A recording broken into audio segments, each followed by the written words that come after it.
YouTube, welcome back to the spot. It's your boy S-Dub, and this is Fixin Shit 83. So today, quick little video. I got a lady.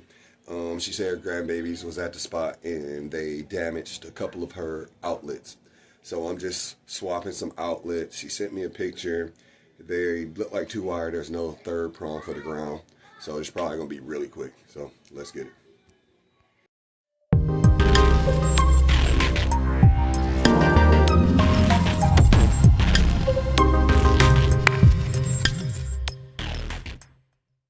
Alright guys, so we about to change a couple outlets.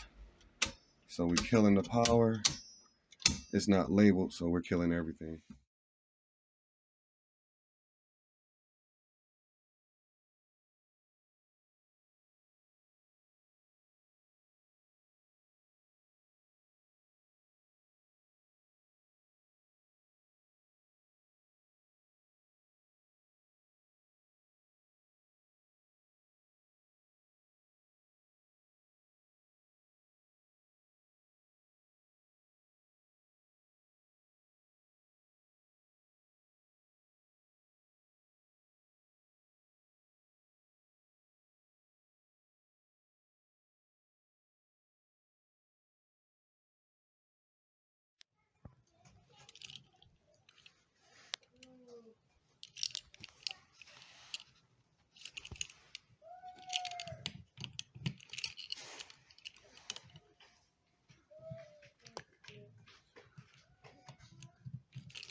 I don't know that. You might have to take the compost and duck in the box.